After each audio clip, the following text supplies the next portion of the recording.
Selamat ulang tahun Pak Lukito. Semoga panjang usia, sehat dan tambah sukses selalu.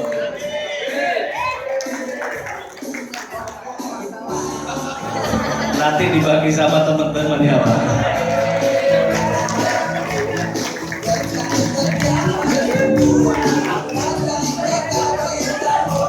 Ditaruh di meja dulu.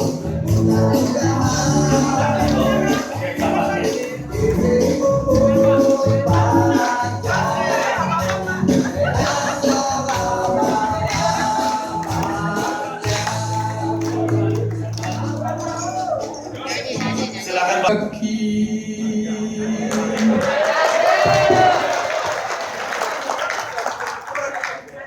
Pada dipun eling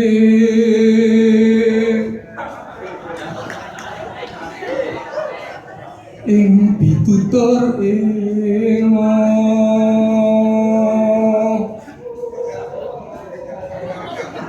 sira uga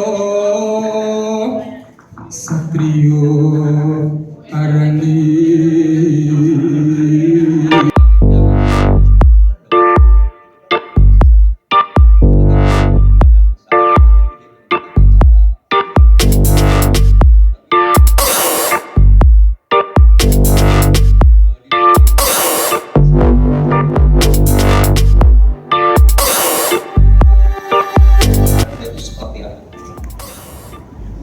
Bapak dan Ibu, saya yakin sudah paham ini. Hanya persoalannya saya hanya ingin beri-refresh kembali. Jangan-jangan saya yang salah persepsi tentang Negara Kesatuan Republik Indonesia. Atau jangan-jangan ada bagian-bagian penting yang harusnya kita tahu tapi kita tidak tahu. Jadi kita sharing saja nanti. Bagaimana sebenarnya Negara Kesatuan Republik Indonesia? Karena kita semua tahu sebagai pengajar bahwa setiap masalah dalam kehidupan ini tergantung dari sudut pandang mana kita melihat. Ya mungkin seperti saya melihat di sini ada yang bilang, ini orang ini ikut. Ada yang bilang, ganteng juga nih orang ini kan. Ada yang bilang, kok mono-mono lain jadi jenderal gitu. Ada seperti itu, biasa saja itu. Sudut pandang dan itu lumrah dalam kehidupan. Nah, demikian juga kita dalam cara memandang Negara Kesatuan Republik Indonesia. Maka kita sepakati bersama, sebenarnya NKRI kita seperti apa? Nah, setelah kita tahu tentang apa Negara Kesatuan Republik Indonesia sampai sudah tujuannya, saya akan mencoba bahwa ternyata kalau untuk mencapai suatu tujuan itu tidak mungkin baik-baik saja, pasti ada aja. Sudahlah, kalau yang namanya dalam kehidupan rumah tangga pasti aja ada masalah. Atau mungkin barangkali karena saling jatuh cinta yang begitu melekat itu tidak ada masalah. Karena ada saja Pak. Ada masalah perselingkuhan, ada masalah kurang gaji, anaknya nangis boloren, gitu. Ada juga sekolah anaknya profesor tak lulus ya gitu. Ada juga yang begitu. Itu masalah. Tapi karena sudah terbiasa kita menghadapi itu, seolah-olah itu bukan masalah. Tapi kadang-kadang kita tergandel dengan hal-hal yang kecil. Oleh karena itu saya akan mencoba share tentang rombongan ini. Kemudian baru kita berbicara tentang sebenarnya kewaspadaan nasional dalam mengawal pembangunan nasional seperti apa. Nah, mudah-mudahan nanti kita bisa final. Setelah final kita bisa mempraktekannya dalam kehidupan sehari-hari. Bagaimana kita mengawal kehidupan berbangsa bernegara ini agar tetap eksis.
Apakah itu bisa berulang? Bisa.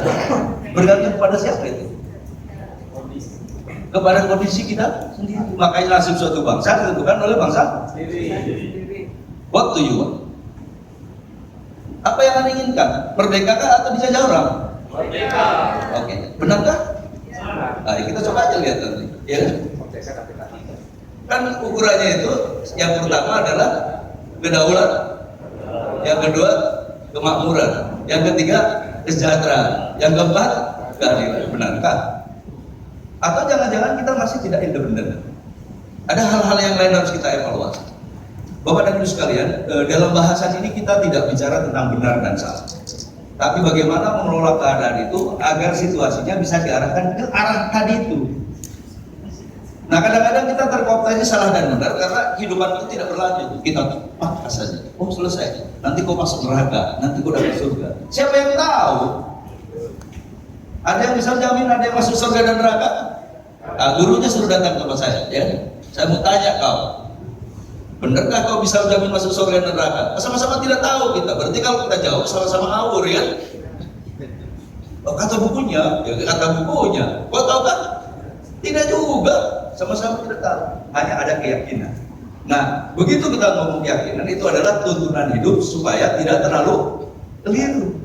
Masing-masing punya nggak? Ya itu ya kadang-kadang ranah yang orang-orang suka masuk di situ tujuannya apa? Jadi ranah itu sebenarnya ranah yang tidak boleh disentuh terlalu jauh karena itu menyangkut masalah keyakinan pribadi. Tetapi orang senang sekarang gitu ya. Nah, kalau orang senang melakukan itu sebenarnya apa tujuannya? Lalu Bapak kemana? Mana sekarang itu? Ranah pribadi jadi ranah publik, kan berbeda. Karena sejarah selalu berulang, berarti kondisi itu dari dulu sekarang sama yang akan datang sama, ada padanya, tapi pelakunya berbeda, sama case-nya yang berbeda. Ini yang menjadi masalah, kadang-kadang pendidikan tiba-tiba berpikir, loh kalau begini-gini aja saya tidak untung-untung ya. Nah, saya mencoba tuh, dia sudah pintar terus mintarin orang, Pak. Kan kehidupan ruwetnya seperti itu. Nah, di dalam masa ini menurut dia, masa tercerahkan itu memang banyak para pencerah yang menyampaikan betapa baiknya kalau manusia mengerti tentang tatanan yang baik, kemudian bisa menjaga stabilitas sosialnya dan dia bisa menjalankan kehidupannya dengan aman. Keren, ya kan? Namun, ya, biasanya kalau sudah enak, sudah nyaman, orang itu lengket, Pak. Iya, lengah, TW, ya kan? Suka-suka gue dong, enak, nggak ada masalah. Coba lihat gaya hidupnya bapak-bapak yang kaya kan, dulu bapak kan kaya kan? Ya, insya Allah kaya. Pasti suka-suka dia. Ya, aku bilang kawin 1 kurang 2 ya. Setelah 2 kurang 3, 4, bahkan ada 15. Lalu tanya lu, Pak Rido kemana? Ah, baru 9 aja ribu. Gue 1.000 udah rata, ya. Kan gitu bahasa. Itu ranah pribadi sebenarnya. Tapi orang tidak teratur. Tapi bagi orang-orang yang sudah punya kekuatan, fondasi yang kuat, dia mengatakan aku bebas. Nah, kalau sudah bebas ini, dia biasanya terlena. Berubah kan dia masa peralihan. Berubah orang. Kalau dalam bahasa Arab kalau tidak berubah ke arah apa? Untuk mewujudkan keinginannya yang serba berlebihan dengan itu, Pak, dia boleh melakukan apa saja. Dalam teori Maslow, yang pertama dasarnya adalah memenuhi kebutuhan dasar. Ujungnya adalah aktualisasi diri. Sebelumnya adalah pengakuan diri. Wah, mulai dia target kehidupannya menjadi high gitu. Lebih baik. Tujuan agama itu adalah agar akhlak manusia lebih baik. Loh, tiba-tiba kenapa menjadi kalkulasi aku surga kamu neraka? Kan tujuannya baik. Kenapa tiba-tiba menjadi konflik? Nah, karena dia terjebak ini, sudah banyak orang, wah, susah. Nah, kalau cataran sudah carut marut, kemudian orang sudah saling berkonflik antar dirinya, karena ingin mengaktualisasikan dirinya semuanya, pengen jadi presiden semua, pengen jadi panglima TNI semua, pengen jadi menteri semua, kira-kira bagaimana tuh? Acurannya Machiavelli. Nah, pencapaian target kehidupan hanya karena fasilitas, kekuasaan dan keuangan dikatakan hedonis. Ya Tuhan, kenapa aku dibenci orang? Padahal aku sudah begini dan begitu. Aku tidak melukai orang, tapi orang kenapa berikan berusaha melukai aku? Nah, di dalam kesadaran itulah kembali berpikir manusia untuk menjadi suatu makna hidup yang sesungguhnya. Nah, kembali akan masuk dalam zaman pencerahan itu, Pak. Pencerahan. Jadi itu merupakan siklus nggak nih kalau dari itu? Saya suka lama berenung ini, Pak. Oh, ternyata kehidupan begitu. Nah, kalau misalkan kita sudah mengatakan ini, berarti kalau sekarang saya dalam episode yang mana sekarang ini? Bisa dimasukkan dalam peta ini enggak? Ya, tapi bahasanya kalau kata Bapak Presiden yang sekarang mengatakan, "Mbok ya jangan gaduh," ya kan? Ngapain? Apa tujuan? Untuk situlah saya datang ke sini. Oke, saya lanjutkan. Kami beri abang-abang 1, 2, 3, balik kanan, spontan langsung tunjuk yang kita mauin. Ketuanya, ya. Nah, ditunjuk yang ditunjuk. Ya, ada yang tanya? Jelas? Ya, kita pemilihan kedua cepat ini. Ya, cepat. Baik, kalau gitu.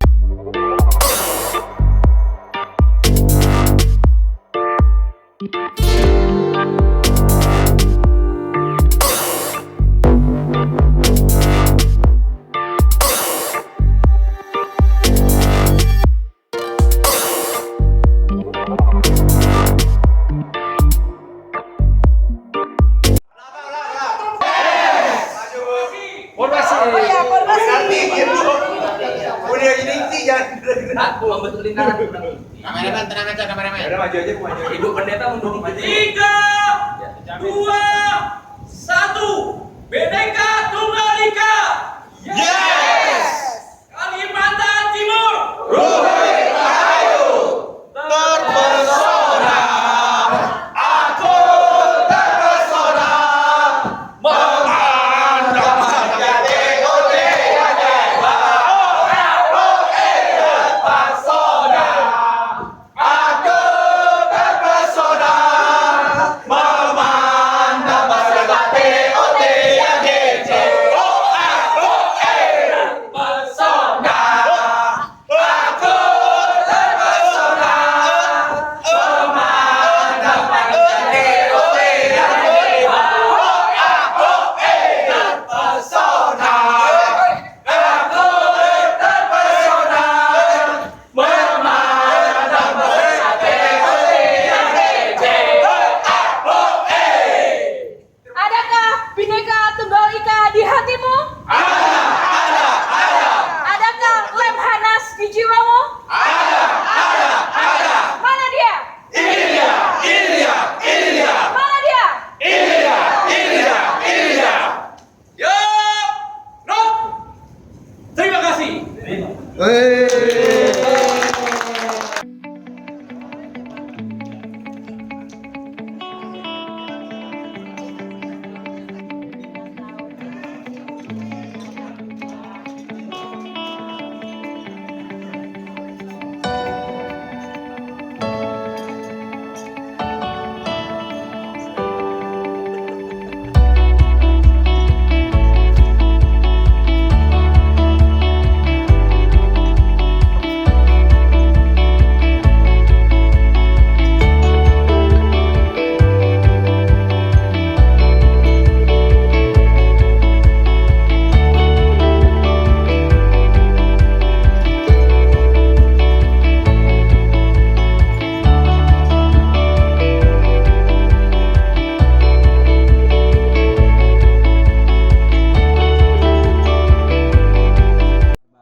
mendirikan Honai. Kemudian kalau di mana nih di Kalimantan, ya, bagaimana membabat semak, menanam padi, gogo padi, lahan kering padi, itu ada yang berupa sayur, jantung, pohon pisang dan sebagainya. Nah ini dibangkitkan, ditingkatkan kembali, ya, melestarikan nilai gotong royong.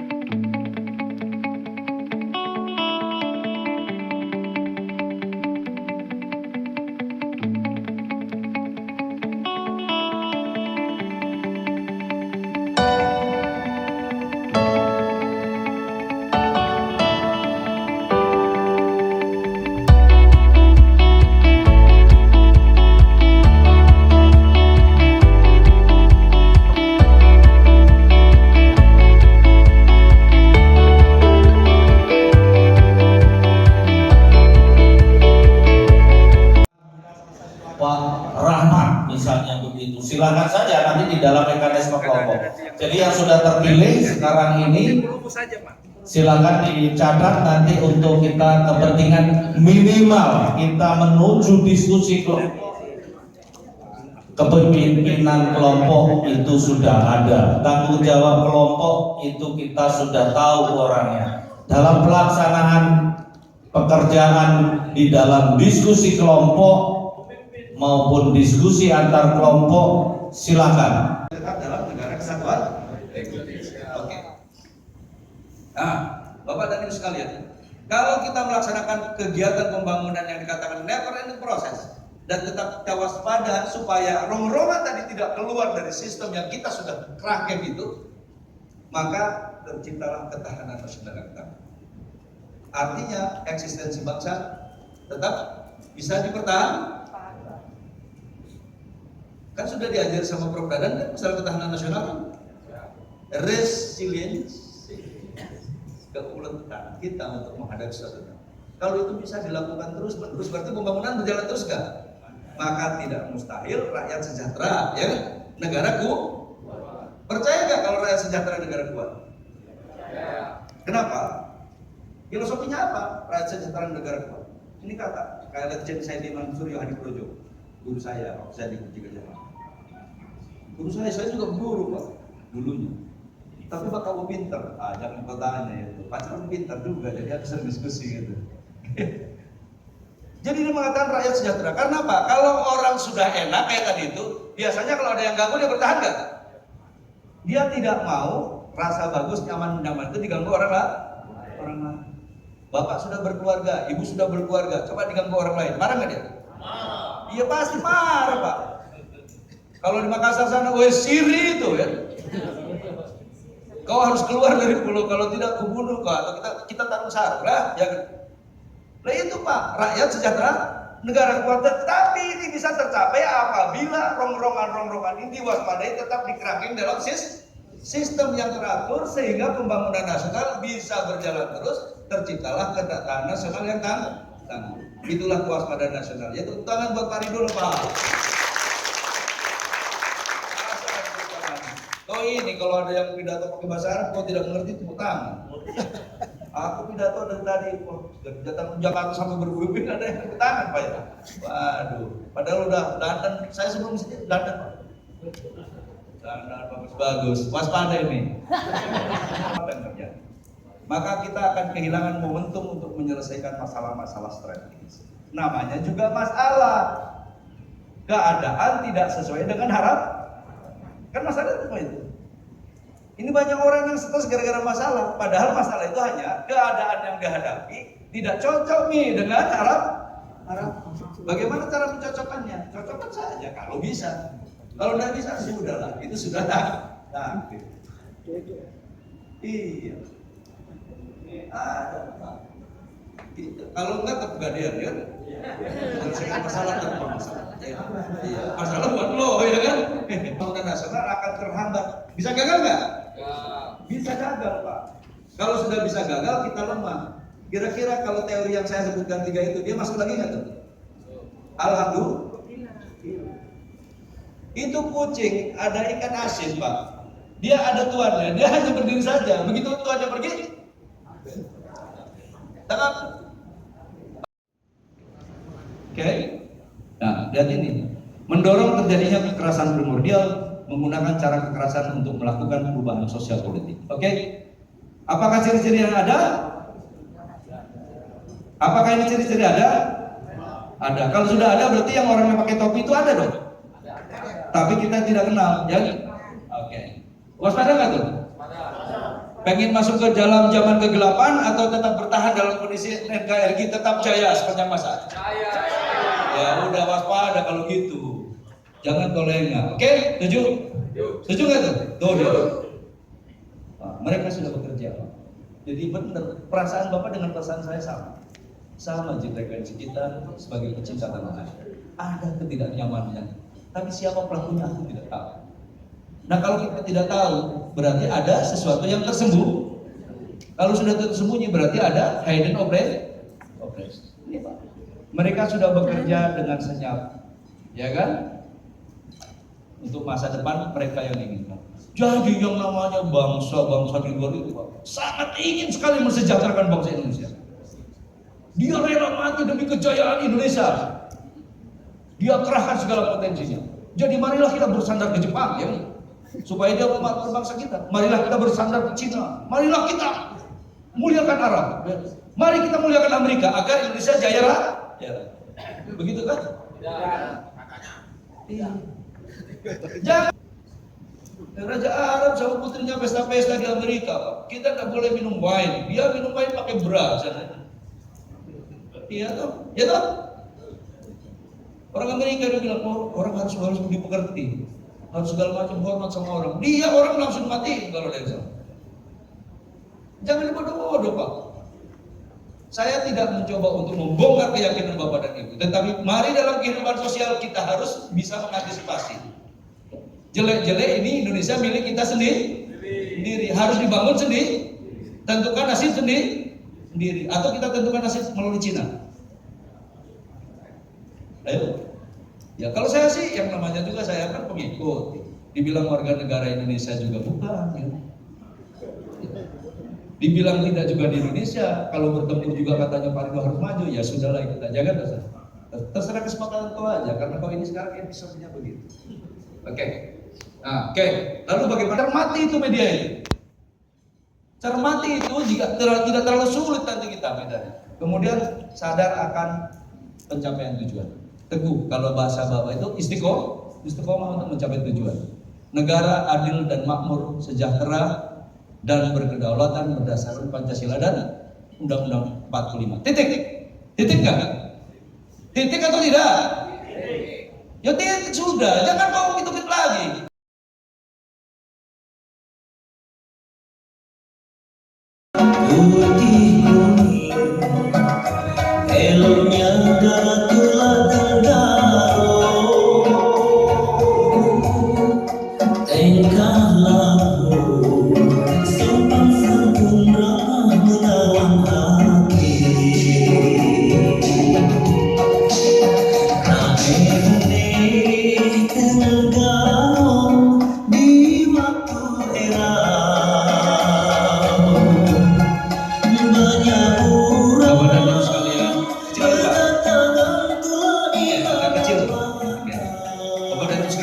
Ini adalah potret masyarakat kita sesungguhnya dari leluhur kita.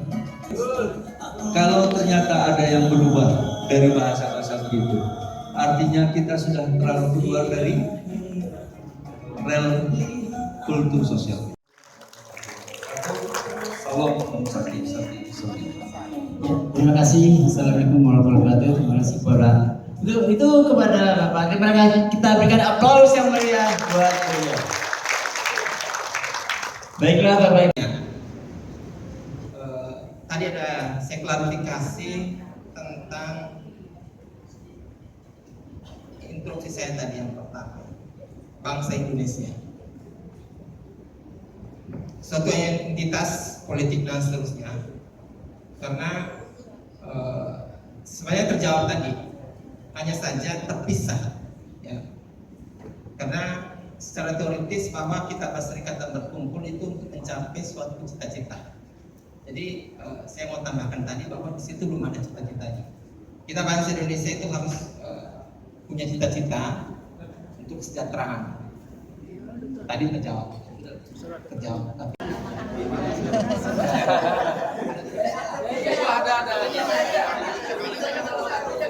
Saya lonely, sadar baik-baik. Kita sadari itu salah, tapi kalau di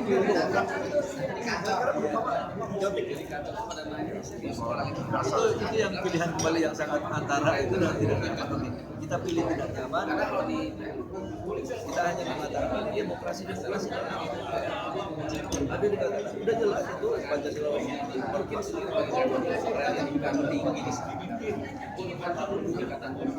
DPR siapa otorita yang mewakili bahwa dia itu penguasa negara yang merupakan citra rakyat dalam majelis MPR.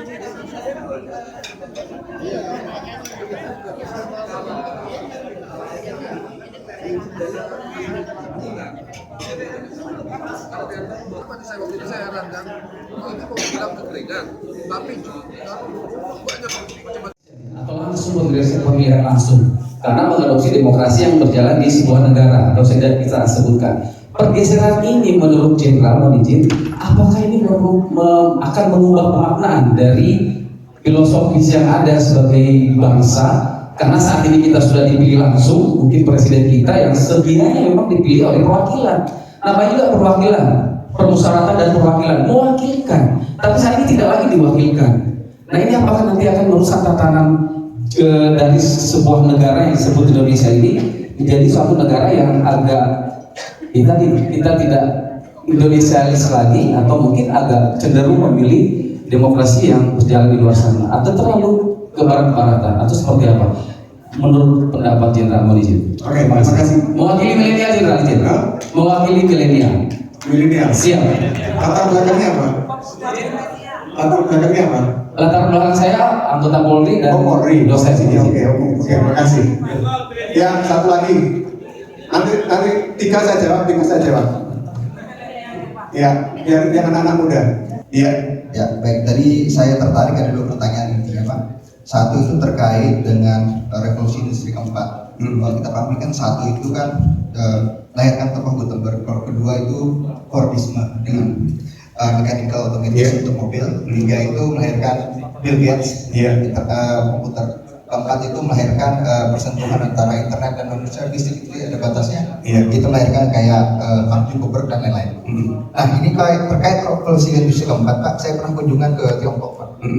Itu Tiongkok sangat defense sekali dengan bagaimana mempertahankan revolusi industri keempat itu dalam konteks nasional interest, kepentingan nasional. Kita masuk ke sana, itu WhatsApp tidak bisa digunakan, hanya bisa pakai WeChat, Pak. Di mana itu aplikasi buatan Cina sendiri. Tapi kenapa itu tidak bisa diterapkan di Indonesia, Pak? Kenapa tidak bisa ada semacam proteksi secara nasional, keputusan negara, keputusan pemerintah bahwa segala sesuatu yang berhubungan dengan internet itu diproteksi oleh negara. Tapi kita ini sangat liberal, Pak. YouTube itu hampir nggak ada screening dari negara. Nah ini mumpung kita di lembaga Lemhanas, ini menurut saya harus ada pendekatan nasional interest dan pendekatan national security, bahwa kita harus ada pendekatan dalam konteks revolusi industri keempat. Jangan hanya mempertahankan itu dengan angkat senjata. Sekarang senjata itu kan bukan hanya secara fisik tapi juga sudah secara non fisik. Nah makanya menurut saya kenapa belum ada, Pak, upaya dari Lemhanas untuk pada pemerintah untuk itu mencegah hal-hal seperti itu yang pertama. Yang kedua itu terkait pendekatan Lemhanas, menurut saya harus juga pendekatan kepada generasi milenial, Pak. Dan sampai seperti ini generasi milenial kurang nonton itu. Yang sering mereka tonton itu YouTube, Deddy Corbuzier seperti itu. Dan menurut saya juga harus ada melahirkan tokoh-tokoh itu ya, atau di media sosial manapun yang berbicara tentang kebangsaan, nasionalisme dan semacamnya. Dan itu yang kurang di generasi milenial sekarang, Pak, sehingga mereka lebih suka terpengaruh dengan pengaruh dari asing. Jadi saya terima kasih belajar itu aja ya. Wassalamualaikum warahmatullahi wabarakatuh. Terima kasih.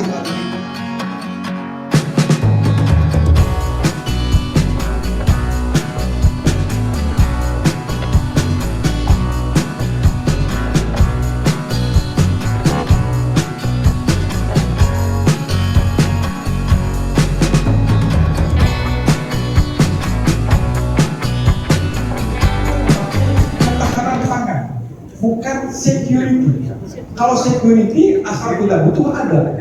Kalau ketahanan atau resiliensi juga kita punya kedaulatan untuk mengelola. Oleh karena itu sekarang nilai tambahnya diperpanjang. Jadi dulu kita katakan kita terkena kutukan minyak. Kenapa? Karena kita gali, kita jual. Kita gali, kita jual. Tidak memakai prinsip sirkular ekonomi. Kalau sekarang gali, olah.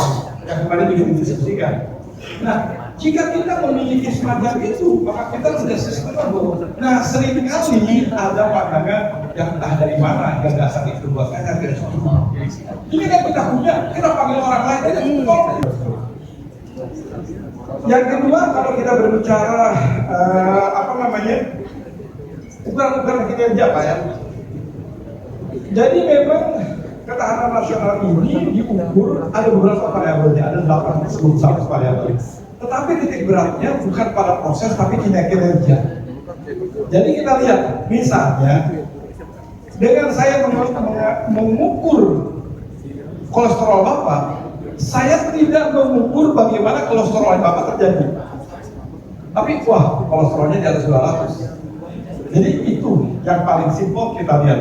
Karena kalau tidak, kalau Bapak tadi pakai kinerja, proses dan segala macam, ada seperti itu. Tapi ketahanan nasional ini kita mengukur kinerjanya. Plus ada satu prosesnya terkecil, yaitu regulasi. Indonesia ini adalah potensi dan sangat strategis ya Bapak ya.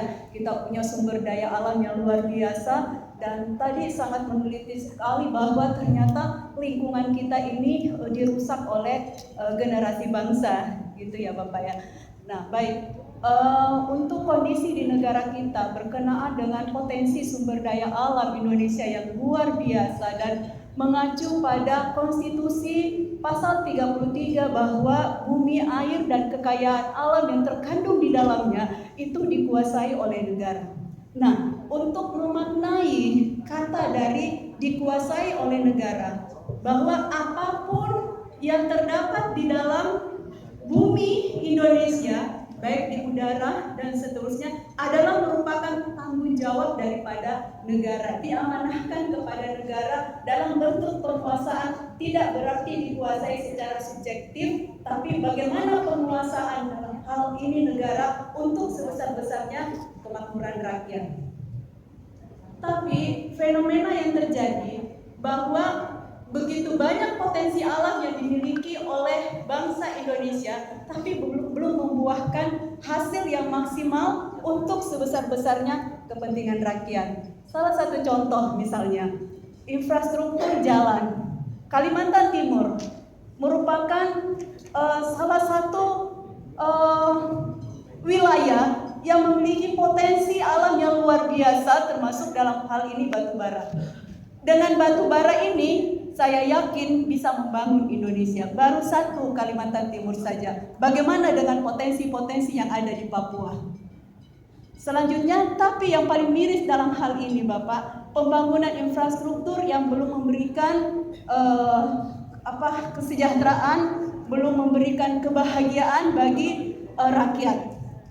Kemarin Bapak Gubernur menyampaikan bahwa penghasilan kita luar biasa sekali, tidak terganggu dan lain sebagainya. Tapi masyarakat di sana yang menggunakan jalan itu, dan baru terdengar kemarin bahwa ada yang mati di tempat karena jalan yang kurang bagus ya, sehingga bukankah itu menjadi sebuah kerisauan bagi kita, dan ini tantangan secara internal.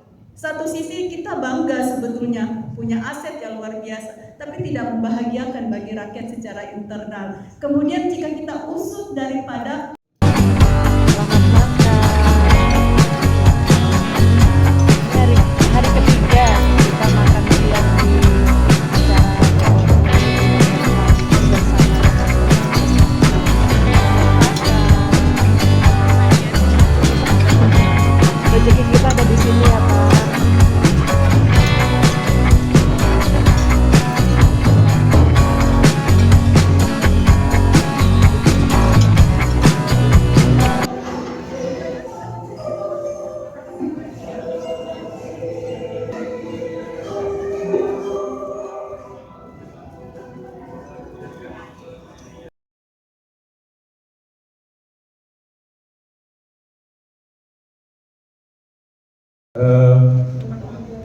mungkin belum sesuai dengan tujuan yang sebenarnya. Izinkan kami memberikan apresiasi terhadap upayanya. Boleh ya? Kemudian juga ini penyampaian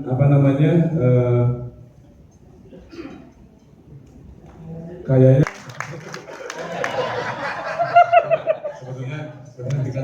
tadi kok nggak pada jawab gitu ya. Padahal sebetulnya ada yang mau jawab tapi kadang-kadang malu gitu kan gitu Pak ya. Takut cuma panitia. Ya. Ya.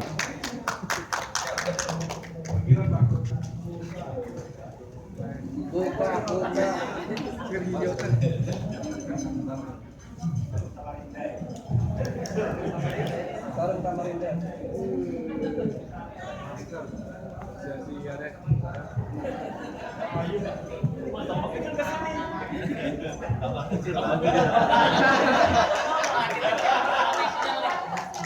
Ya, wah mantap.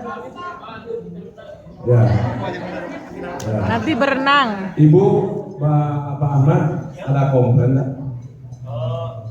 Memang fungsinya berbeda ya. Kalau yang ini kan, kalau yang Ibu dan isi untuk jalan kaki kan pantas gitu ya. Wah, jalan kaki. Kalau yang di Pak Andi mungkin pada saat Pak Andi tugas ke Jakarta untuk mandi katanya nanti gitu kan. Ya, ya. Oke, terima kasih dan semangat kepada sekalian. Ya, mudah-mudahan itu menjadi kenangan.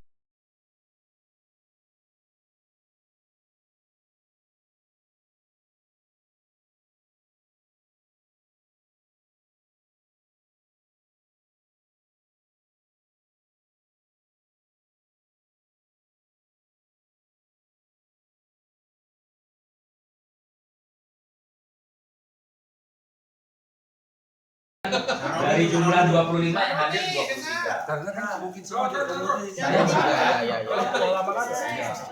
Apa nih? Ya, saya berharap, saya yakin dan percaya rekan-rekan yang terlambat itu tidak sebagai sebuah kesengaja. Karena dikiranya ada yang jam 9 baru masuk, padahal itu berlaku untuk besok hari Minggu, karena memberikan kesempatan kepada saudara kita yang non muslim untuk ibadah di gereja. Tapi untuk hari ini disiplin kita masih sama sebenarnya seperti kemarin. Nah, tadi Pak ini ya, tapi ini tidak bermaksud menyinggung dengan keterlambatan tadi, tetapi anggaplah ini sebuah khilaf yang pertama untuk besok. Saya mohon tepat waktu, kalau besok itu jam 9 atau setengah 9 ya, 9.30 itu aja ya. Kalau bisa jam 8.30 lah Pak, baru kita ini naskah ilmiah esai ini jadi hari ini, PPT-nya juga selesai hari ini. Ini sudah terlalu tinggi, nggak usah ditambah lagi. Sampai koran bawahnya ke dasar. 3 menit aja. Ini tambahan dasar alat. Ya, mau begitu. Tambah di sini aja, Bang. Ya, tambah di atas ya. Ya, tambahin di atas. Takut sobek. Tambahin di atas, takut sobek, Pak. Col lantainya. Mana ini lagi? Ini.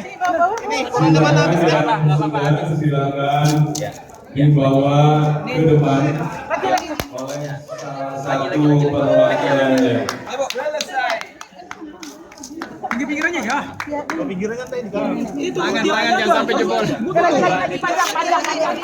Panjang. Ayo, mana satunya? Jangan sampai jebol. Lagi. Kokokan ini bisa numpuk. Tangan. Ini habisin. Ini Kayaknya ini di bawah kenapa kita di bawah? Semangat. Awas jam 1 menit lagi. Sudah gitu aja. Udah cukup. Waktunya 35 detik lagi. Sudah 4 yang masuk, berarti 4 lagi yang belum. Kita melihat dari 8 kelompok itu tidak ada yang tim penyumbang doa. Jadi semuanya bekerja. Terima kasih kepada ibu dan bapak sekalian. Dan itu salah satu yang kami harapkan. Kemudian kelihatannya sudah lebih mencair lagi. Dari mekanisme kerja ibu dan bapak sekalian, memang kami tidak bisa seluruhnya memantau, gitu kan, sudah memantau. Yang terpantau yang ada di sudut sebelah sini, kemudian yang ada di sudut di sebelah sana, ya, sebelah sana. Pada saat perencanaannya kelihatannya lebih tertib, gitu kan. Nah, tahu tadi saya yang di sudut sana dengan yang di sudut sini ada dibicarakan dulu kita akan membuat apa. Mungkin yang belum terdengar, saya tidak tahu kalau ini, mohon maaf kalau nanti tidak ini. Ini adalah untuk mengantar diskusi ibu dan bapak sekalian. Waktu untuk diskusi ibu dan sekalian terbatas. 4 jam pelajaran, 4 kali ketebalan kalau di dalam lembar ajakan antara 8 sampai 12 halaman. Dengan anggota 25 orang. Itu memerlukan siasat atau memerlukan trik tersendiri dengan dihubungkan dengan secara kasat mata. Halo.